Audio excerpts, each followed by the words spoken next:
This episode of Switchcraft is brought to you by patrons like Arslias Liarion. Support Switchcraft and my other content for as little as $1 and get exclusive rewards at patreon.com/runjumpstomp.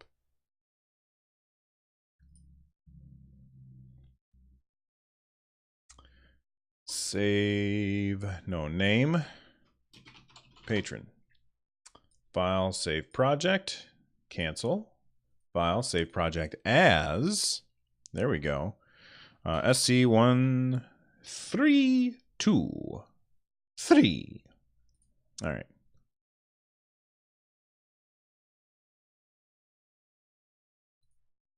But T-Bond, if you haven't already, make sure you join the Discord. I feel like I saw you in there, but I could be wrong.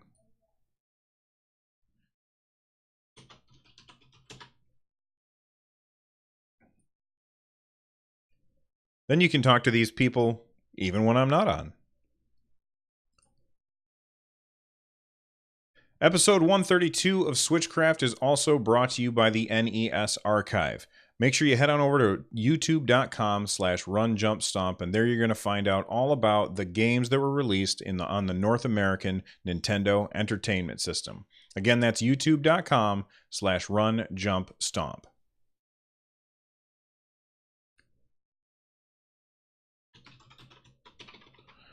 Sponsor. Save.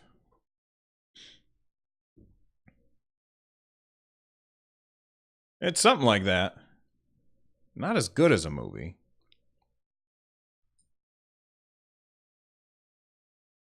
Switchcraft is recorded live 3 times a week at 3 p.m. U.S. Eastern on Tuesdays, Thursdays, and on Saturdays when I can. Tune in live at twitch.tv/runjumpstomp, just like these awesome people did. We've got Snowgoes Ham, Vaxer, Awate86, Captain Logan, Decor, Hatred Shaped Like a Man, Link 31254, Love My Ness, Nurse Fen, T-Bond 222, TF Wagner. You guys are awesome. Thanks for coming by, and thank you to the lurkers as well. Usually I start the show with a review, but I've decided to include less reviews in the podcast. I'm still going to read every single one, and I really appreciate when you guys take time out of your day in order to help me out. And trust me, it does help. But I feel like the reviews were taking up too much time on the show. So what I'm only going to do is I'm going to bring reviews back only when I don't have a lot to talk about, or only when it's going to be a short show. So what I'll usually end up doing, I think, and this will really only matter to the live viewers, hey Nurse Fen, is I'll probably record all the show ahead of time, and then if there's time at the end, I'll read a review. I hope you guys will consider still doing reviews. I guaranteed that I'm going to read them all, and I guarantee it does help. All right, let's start the actual show.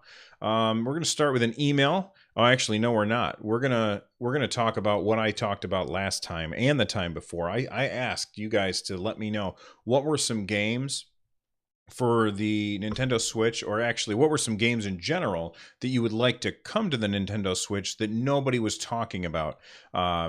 Games that were long forgotten series or genres that haven't been on the Switch yet. And I got a lot of feedback from you guys, so I want to make sure that I hit all that stuff. So I got feedback in a lot of different ways. First off, email. I got an email from Chicago, Mr.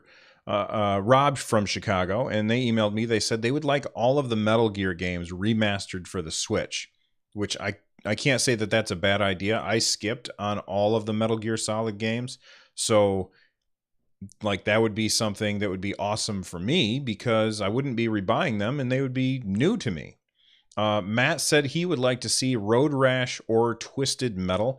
I remember when I was a kid, my brothers and I playing Road Rash on the Sega Genesis like all the time. I don't know that it was that good of a game, but we played it anyway. So I would like to see a Road Rash come to the Switch. And, it being a motorcycle game, it'd be perfect for vertical split screen where you take off the Joy-Con, the person with the red Joy-Con. Well, if you have the colored Joy-Cons, I guess. The person with the right Joy-Con is on the right and the left to the left. And I think that would be really cool to be able to play anywhere. Jeremy emailed me. They said that they wanted a sequel to Odama, a tactical pinball game set in feudal Japan. I had seen this before, but I had forgotten about it. And he went on to say the portability of the Switch, as well as the features such as HD Rumble, could really improve this overlooked franchise. Heck, maybe this game could give Nintendo an excuse to improve voice chat on the Switch. A bundled headset with the game could coincide with a system-wide voice chat update. And if you're wondering why would a pinball game have voice chat, it's not that it had voice chat, but I guess the original Odama, you could shout commands, or not shout, but you could give commands verbally to like the characters on the screen. I never played it, but I do remember watching a video of it on YouTube, and it was funny. John said that they wanted to see Tecmo Bowl come back. No official rosters, just give the players fake names. I personally think that if they did that, they should populate the players' names from your friends list. That way, you know, I could tackle somebody, or we could sack Snow Goes Ham if he's on my friends list. Matthew wants a baseball simulation game like the Bigs. He asked, he mentioned RBI baseball, and I did a review of that game for the show. I was not a big fan of that game. I couldn't really recommend it, and I would say the game is okay at best. But there's really not a whole lot of options for a baseball game on the Switch, or most sports games in general. Tom emailed. They said they wanted Space Quest, King's Quest.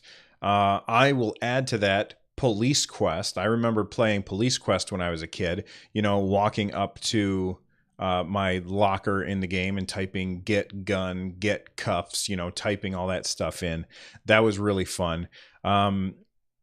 I don't know that it would work that well on the Switch because you'd have to be able to type stuff in, but maybe. I mean, Thimbleweed Park found a way to do a point-and-click adventure game where you don't have to type commands in. Like, they had that little thing at the bottom, so it could work. He also said Marble Madness.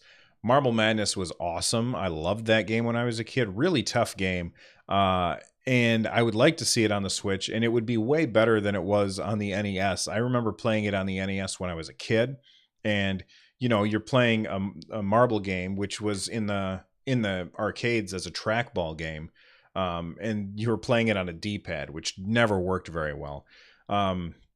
So I would love to see Marble Madness come back where you've got motion controls for the Joy-Con to move things around, kind of like Super Monkey Ball. Or if you don't want to use motion controls, of course, you can use the joystick, which would be a much better control mechanism than a D-pad for Marble Madness. He also mentioned Dr. J versus Larry Bird. I never played that game, but I did play Jordan versus Bird on PC when I was a kid.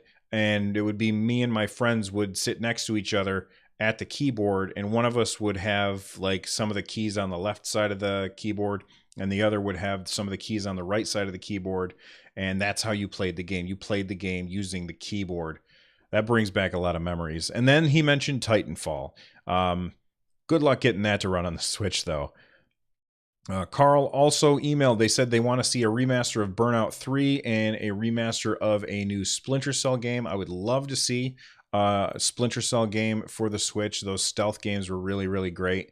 Paul said Cannon Fodder, which I was not familiar with, so I had to look it up. I guess it was an RTS, or a real-time strategy game on the Super Nintendo. That's definitely an underserved genre on the Switch, so I think that's probably a good one.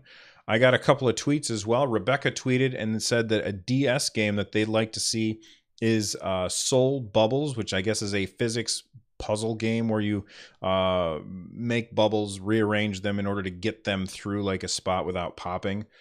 They said it was perfect for the stylus and should work well on the touchscreen. My only issue with that is that when you talk about the DS had a pressure sensitive, not pressure sensitive touchscreen. I can never remember the name for it, but it worked by having two layers of plastic, and when you push down, it could register where you were pointing, and because of the stylus being such a small footprint, it was very accurate. Whereas a capacitive touchscreens, they're much more easy to use, but they're a little less accurate. So I'm not sure if that would work as well, mostly because I hadn't played Soul Bubbles. At Nintendo Pix tweeted at me, and they said that they wanted a version of Mario plus Rabbids that was not Mario, but Zelda themed. So everything is in Hyrule, and you're controlling, Link and the other characters, oh my god, I can't remember the champions from Breath of the Wild. That would be really cool. He said, or she, sorry, said that they would like it either in the art style of A Link to the Past, which I think would be really cool.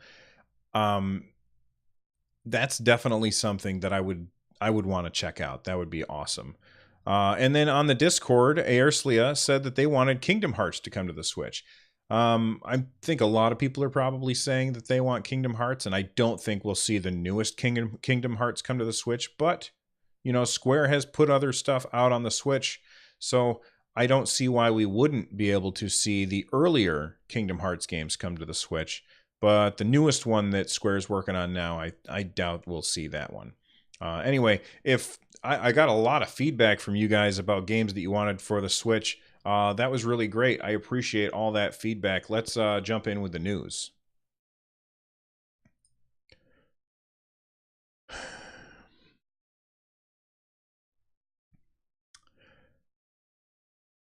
All right.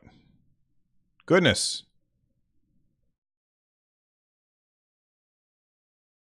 Has there ever been a game that integrated the chat overlay with gameplay efficiently on the Switch? No. No, Snow. They haven't. Captain Logan says, I can't remember what I picked and lament not getting to play it this time around. Oh, are you talking about the Splatfest? Oh, okay. Yeah, I picked Team Action. Decor says Maniac Mansion with upgraded voice acting like they did with Thimbleweed Park.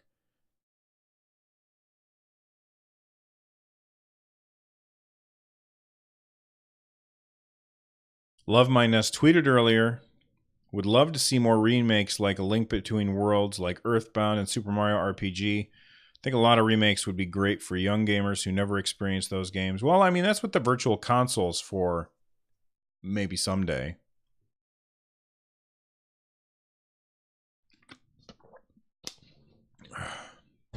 All right, that was a long feedback section.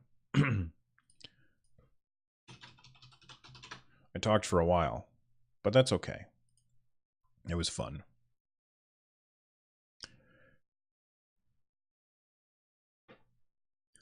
Well, it's official, everybody. The 5.0 software update that was leaked, and this was actually known before I recorded my last episode, but it had to be a short episode last time. Well, the 5.0 software update is fake. There's a link to the guy who tweeted about it.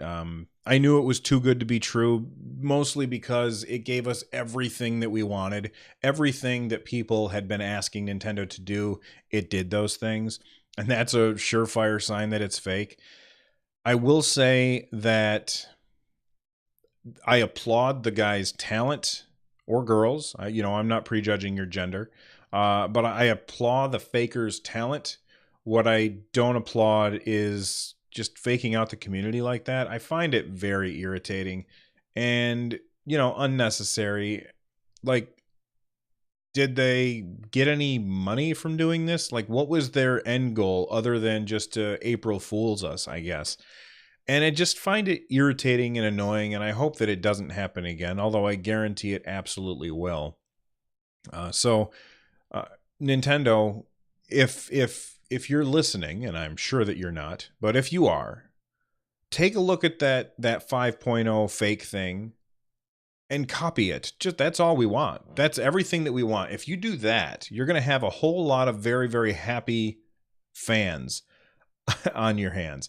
You're not going to know with what to do with all of the accolades. You'll probably have to make a trailer like random guy on Twitter says it's the best update ever.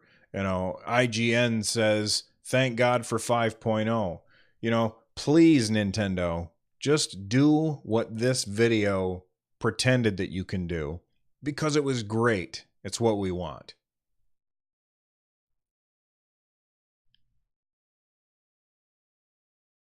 Captain Logan, I completely agree. If the guy had just said, "Hey, this is my mock-up for what I would love to see on the Nintendo Switch," if they did that, then I would be totally fine with it. But pretending that it was a leak is really irritating.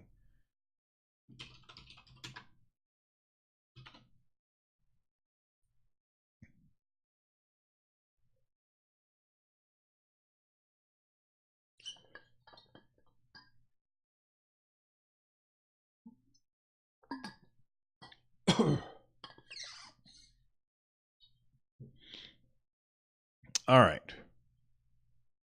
Where are we going here?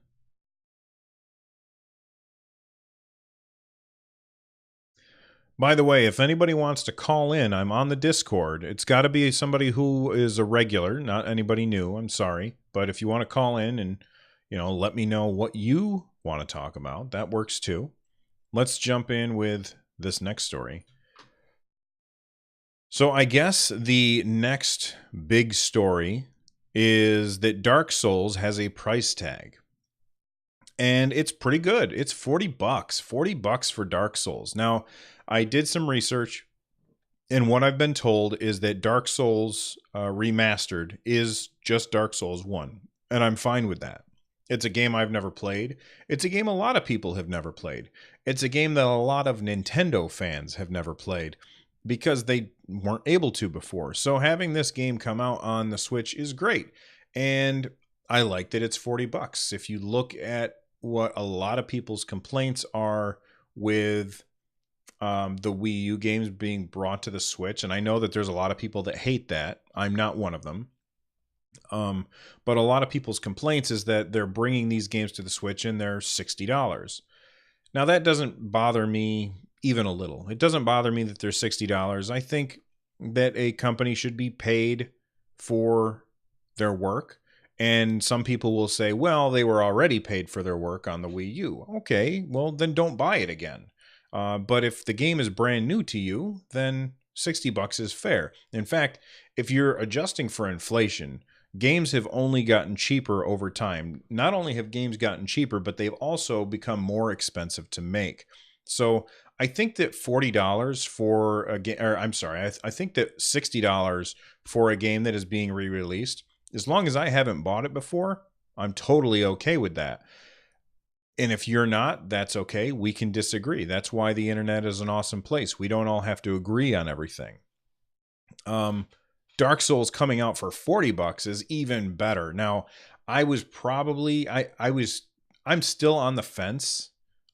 When they announced Dark Souls Remastered, I was on the fence already.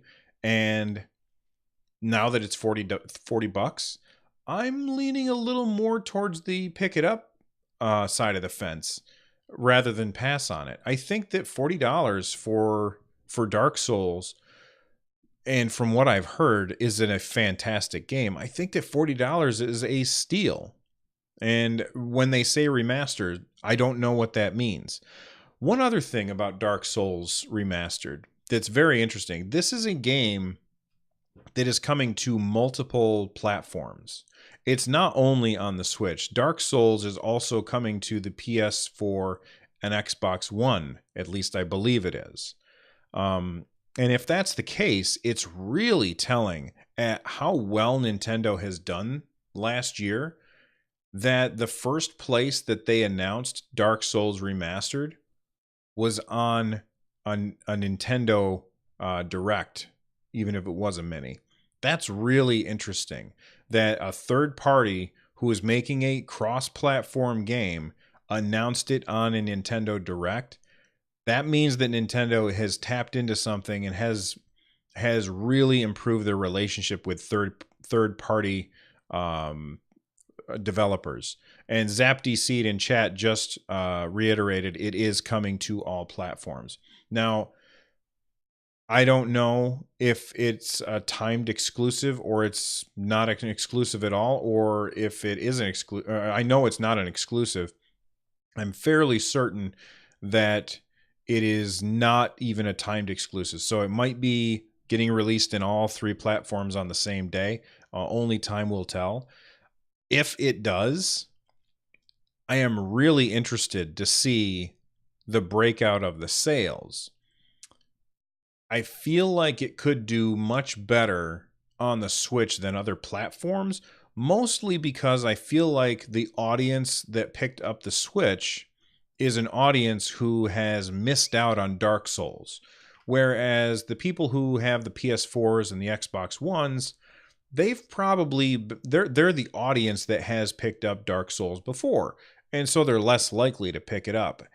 And it's going to be really interesting if the Switch, with its much smaller install base than the PS4 and Xbox One, and let's be absolutely clear here, the PS4 and Xbox One had a huge head start, so the Nintendo Switch has a smaller install base. It hasn't had as much time to catch up. Will it catch up? Who knows? If it keeps going at its current rate, it's going to pass them. I don't know if that'll happen or not, but it could. So it has a much smaller install base, and will it meet or exceed the sales on the Switch than it would on the PS4 and Xbox One? Only time will tell.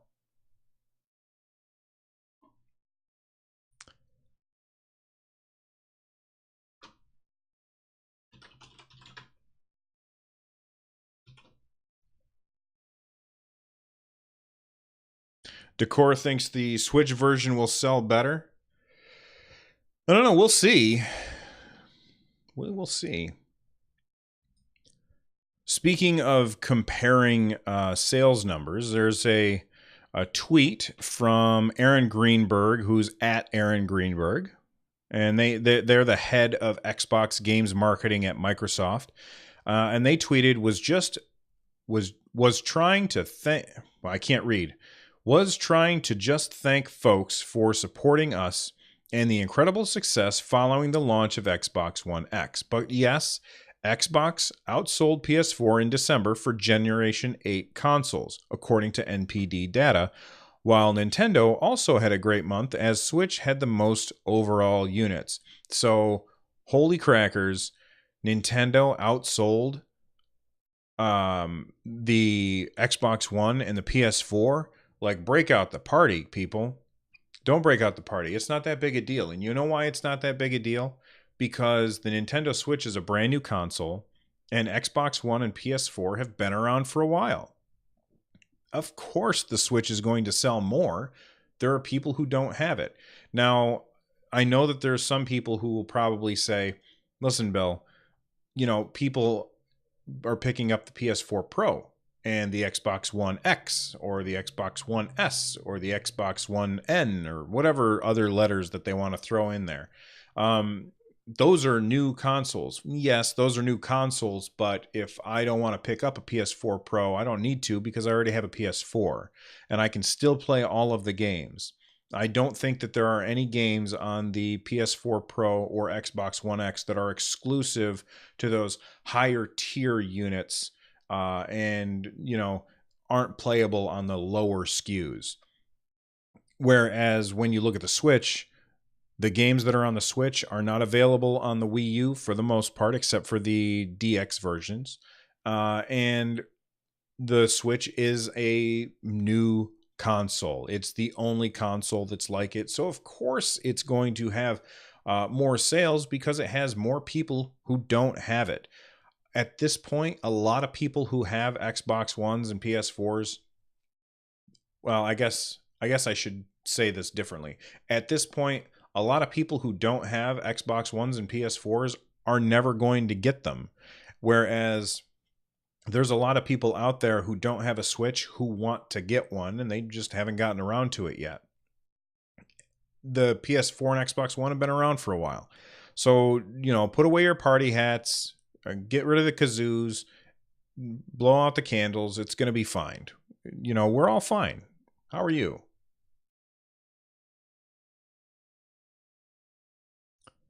Save.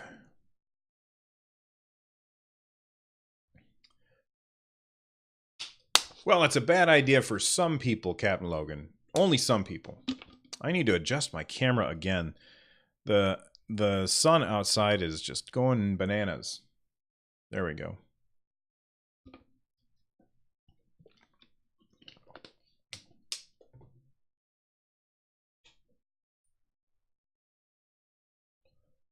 We'll name that sales, I guess. Save.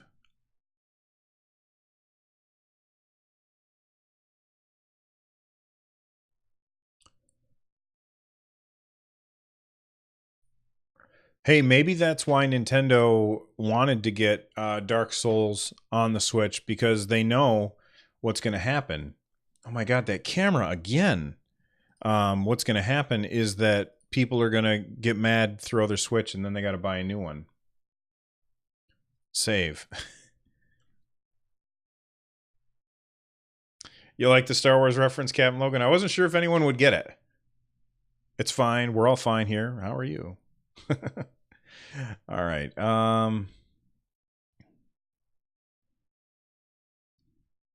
Since the last time I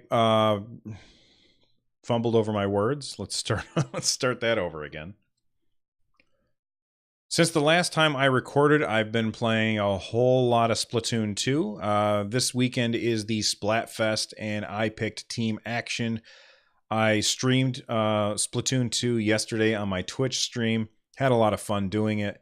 That game is so good, and I just completely forget about it. It's one of those games where, and this is totally true for the game, like there's some games where you put it down and you come back to it and you're like, I don't know what to do. I have to start over from the beginning. But with Splatoon 2, everything just feels so intuitive, aside from the voice chat and the fact that it's hard to group with the people that you want to group with.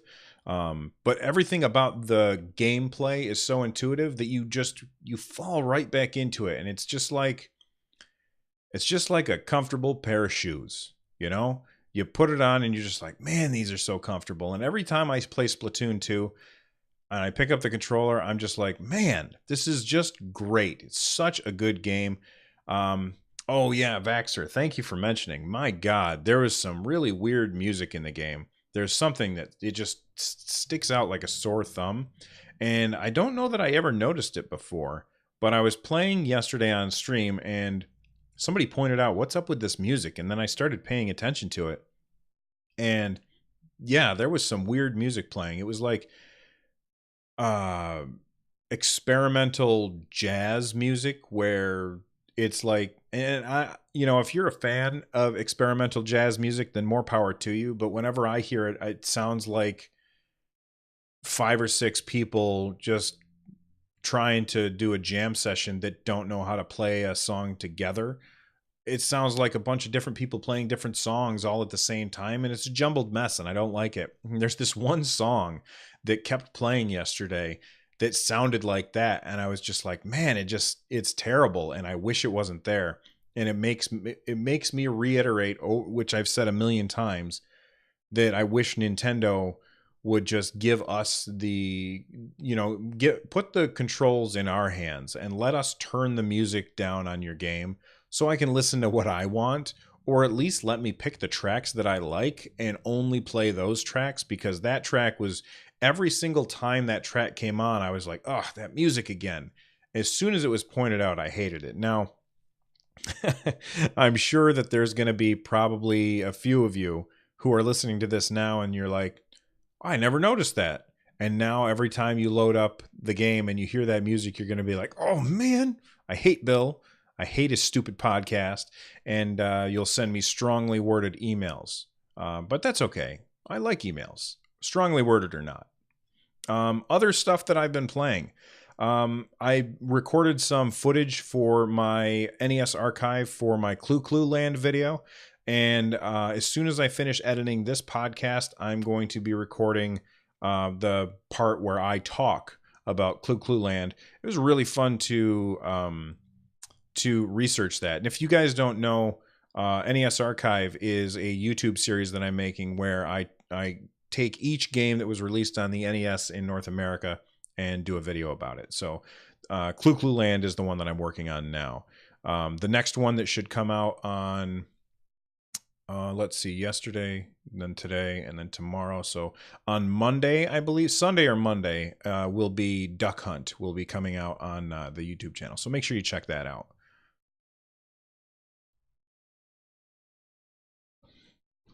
Okay, we'll go RJS. Save. See you later, Decor. Thanks for coming by, man. See you later, Love My Ness. Team Comedy, you traitor. It's okay. We'll be okay. Man, this looks like crap. I can't get the white balancing right. There we go. That's what I look like.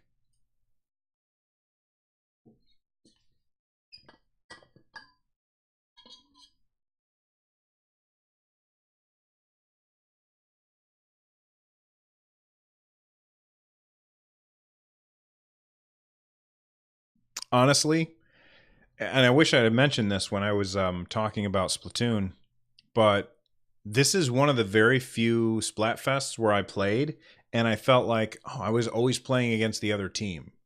I felt like this was an even split, and I'm interested to find out how it pans out at the end.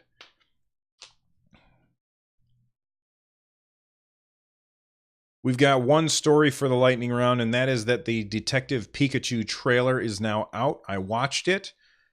It is really weird to hear Pikachu with that voice.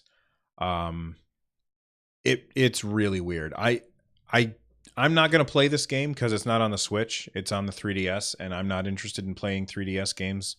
But man, this game looks like it can have some exceedingly humorous moments. Hearing Pikachu talk with that voice. So watch the trailer. You're gonna laugh. It's weird. That is all the time that we have for today. If there's a story that I missed or a topic that you would like discussed, please let me know in one of the ways that I mentioned at the top of the show. If you're looking for ways to support the show, share the show with a friend, review the show on iTunes, head on over to runjumpstomp.com/support. Check out my Patreon, my wife's Etsy shop, my Amazon affiliate link. All that stuff is there. Special thanks to Noteblock and Tom Winter for your music on the show. I really appreciate it. I'm out of here, and I will see you guys on Tuesday. Bye-bye.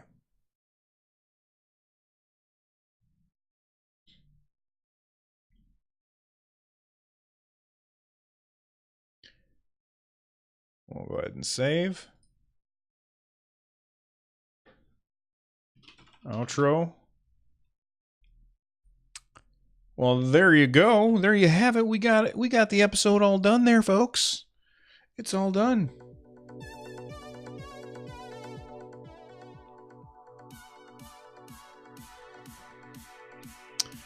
Vaxxer is not a command. Oh, we're going to have to fix that.